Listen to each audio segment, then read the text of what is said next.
Along the shores of Lake Coeur, Idaho, life moved at a quiet pace. It was the kind of place people moved to for exactly that reason, the kind of town where neighbors left their doors unlocked and children played outside until dark. On the morning of May 16, 2005, that changed forever. A concerned neighbor had noticed something wrong at the Groene residence. Blood on the front door. No one coming or going. Deputies from the Kootenai County Sheriff's Department arrived expecting a wellness issue. What they found was something far worse. Inside, 3 people were dead. Brenda Groene, 40 years old, a mother. Her boyfriend, Mark McKenzie, 37. And Brenda's 13-year-old son, Slade. All 3 had been bound with zip ties and duct tape. All 3 had been bludgeoned to death, beaten repeatedly with a hammer. 2 of Brenda's other children, Dylan, 9, and Shasta, 8, were nowhere to be found. The FBI was called immediately. An Amber Alert went out across the region, and within hours, one of the largest law enforcement operations in Idaho history was underway. 150 federal, state, and local investigators, helicopters, search dogs, volunteers combing the surrounding wilderness, all of them looking for 2 small children who had simply vanished. For weeks, there was nothing. As investigators processed the crime scene, they began to piece together a picture of what had happened. And it was chilling in its precision. The killer had not acted impulsively. He had planned this. For 2 to 3 days before the attack, someone had been watching the Groene family, studying their routines, learning the layout of their home. At night, peering in through the windows, using night vision goggles. In the early morning hours of May 16th, he made his move.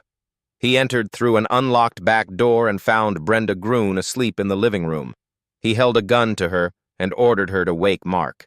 He told them it was a robbery. He wanted them to comply, to stay calm. He bound them. He bound Slade. Then he took Dylan and Shasta outside and placed them on the lawn. What happened next inside that house, Shasta would later describe in heartbreaking detail. The sounds she heard, the sight of her older brother staggering out the front door, bleeding. When it was over, he put the 2 youngest children in his car and drove away into the night.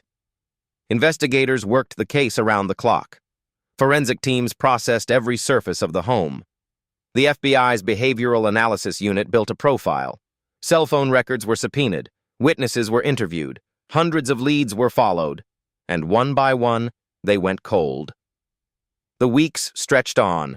10 days. 3 weeks. A month. The FBI task force refused to stand down. Somewhere out there, 2 children were alive. They had to be. The break didn't come from forensics. It didn't come from a tip line or a satellite image or a database search. It came from a waitress at a Denny's restaurant. In the early hours of July 2, 2005, 47 days after Dylan and Shasta disappeared, a woman walked into work and noticed a little girl sitting in a booth with an older man. Something about her looked familiar. She'd seen her face. On the news. On posters. Everywhere. She didn't confront them. She didn't panic. She quietly told her manager, who called 911. Staff positioned themselves near the exits, and within minutes, Kootenai County deputies arrived. The man was arrested without incident. He identified himself, and investigators recognized the name immediately. Joseph Edward Duncan III, 42 years old, a convicted sex offender, on the run from a child molestation charge in Minnesota at the time of the murders. He had been on law enforcement's radar for decades, but no one had connected him to the Groene family. Shasta was alive, physically injured, traumatized beyond imagination, but alive. Dylan was not with her. In the days that followed, Shasta spoke with investigators. She told them everything she could remember, the campsite in the Lolo National Forest in Montana, where Duncan had kept them for weeks, what he had done to them, and Dylan. On July 4, 2005, FBI agents found human remains at a remote campsite near St. Regis, Montana. DNA confirmed what everyone had feared. Dylan Groene, who would have turned 10 years old 2 weeks later, was gone. A public memorial service was held for Dylan on July 16th, what would have been his birthday. Hundreds attended. The community of Coeur d'Alene, which had searched for him for 47 days, mourned together. Joseph Duncan was prosecuted in both state and federal courts. In state court, he pleaded guilty to 3 counts of first-degree murder for the deaths of Brenda Groene, Slade Groene, and Mark McKenzie. In federal court, he received 3 death sentences for the kidnapping and murder of Dylan Groene, along with multiple life sentences for his crimes against Shasta. He died on federal death row on March 28, 2021, from brain cancer, before his scheduled execution. Shasta Groene survived. She has spoken publicly about her ordeal in the years since, determined not to let Dylan be forgotten.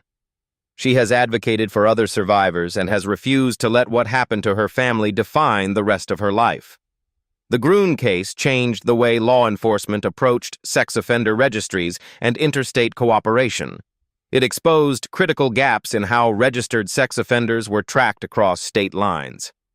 Joseph Duncan had been on a Minnesota court-ordered release, despite a history of violent offending going back decades, and those gaps had cost 3 people their lives and shattered 2 children's worlds.